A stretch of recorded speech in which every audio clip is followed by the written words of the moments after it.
Hi, Joel Mallard here. This video is in response to a post I received through the grapevine by Miss Mayim Bialik. I apologize for mispronouncing. That video was heartfelt, it was heartbreaking. The main topic was how come the global community turned so fast against the Jews. And I understand the feeling. I will let to other people who talk better and look better the care of explaining why we should be very leery about news networks since 2016 and since the COVID pandemic. My view on this is that we no longer have a news network, we have a news broadcast. But you did mention in your video something that I think is very important, is really at the crux of the problem. You said words are being redefined. And that's true.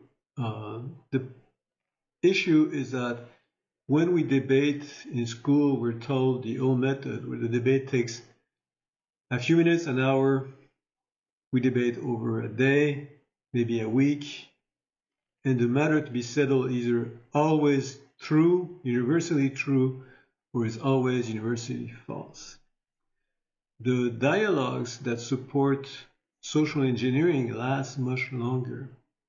They last for years, decades, generations. We don't necessarily use the tools to reason about those arguments in a sensible way. And so I'm going to repost the following video because I think it's relevant to what you're asking. What I would very love to see is that if you can share that video with programmers you know, because I think they will get it immediately and they will know what to do. So here's my support for Israel. I was in Israel almost up to a week before the Hamas attacks, if you want to call it, if we can call them attacks. And so I hope you enjoyed the following, and I hope you find it useful. That's more important. Take care. Bye. This video is going to be coalescing of two reboot threads. The first one is kindness, whereas we can use mechanical means to extract meanings from the interpretations of a sample of people. And we saw how typically this ends up in poetry. The other one is transfer learning, how humans are unique masters of finding the right solution by solving the wrong problem. So let me get out of the way three very old processes of bunking up with this with truth. One is the sharpest spear, I would say, argument. If you don't agree with me, you're in trouble. That's in most kindergarten and grade schools. There's the echo chambers, the observation that if people are confronted to a mob thinking one way, they'll tend to switch to the mob mentality. So you want to have a lot of people talking the same point, and that can happen very easily in the electronic age because you can have one voice broadcast to 1,000 voices, and then suddenly everybody's saying the same thing, but at the root is only one person talking. The other one is more chemical and is observing that we only have so many no's in our head, and that if I keep repeating the same thing over and over and over and over and over and over again, at one point we'll just say, well, whatever, I don't care, I'm tired, I don't want to hear about it. So these are the easy ones. The classical ones is from the Greeks. There's a universal truth, and it's unchangeable. And if I derive my conclusion in the proper ways. It's about 15 rules that you need to follow, although we can drop some of them depending on context. Then I'm guaranteed that from real data, I will get real conclusions. And the two baddies here are paradoxes and fallacy.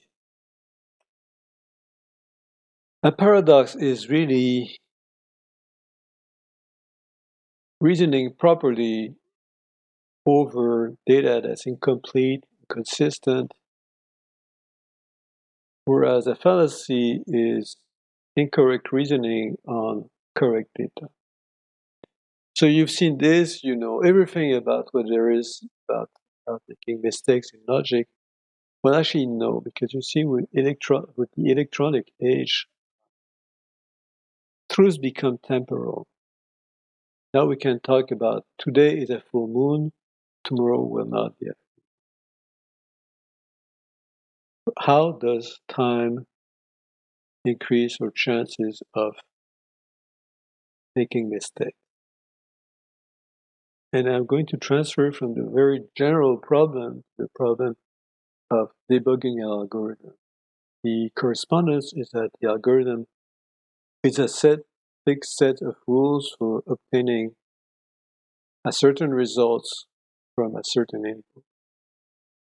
And so there's a lot of similarity. The transfer actually occurs in the use of names. So we have two additional bugs in program that are not observed. It's a little bit like these pictures of planes. You've seen those planes, they're from Second World War, and they're full of holes. And where do you see the holes is actually where the plane survived. And so you hear a lot about debugging and correct data, and that's because that's where most codes survive. There's two more deadly types of errors. One is the type error. I'll talk about it briefly a bit later. And the other one is so-called dangling pointer. The type error is, say we have someone called Eric, and Eric only juggles whole numbers. He's never learned to juggle fractional numbers. So people throw something to Eric, he juggles with it, and then throws it back to somebody else. That's his job. And he's very skilled and very happy about doing that. And then somebody says, well, I have these numbers coming, and 1 and 3 is a 1, but the other ones are 0. So I'm not going to bother to send 1, 0, 0, 1, 0, 0. I'm going to send 0.333333 all the time. So just easier, faster.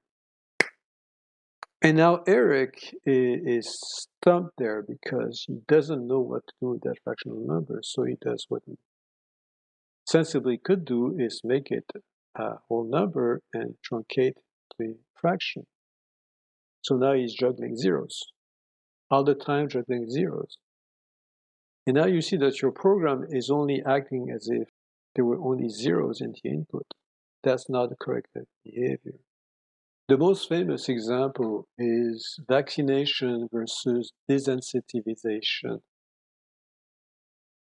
Vaccination is what I got when I came into this country.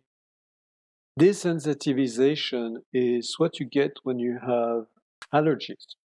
I couldn't sleep in Montreal in the months of August because all the pollen was there. It was hot, muggy. So my parents brought me to the doctor. The doctor made a test. He figured out which things are my body reacts to. The first month or so, you get a very tiny injection every 2 days, and then it's every week, and then every 2 weeks, and every month, and then every 3 months, and eventually you're good to go, and you don't sneeze anymore. You've cured the allergy. Now you have to go gradually, because if it's an allergy to peanut butter, you just don't give a full tablespoon of peanut butter to the kid.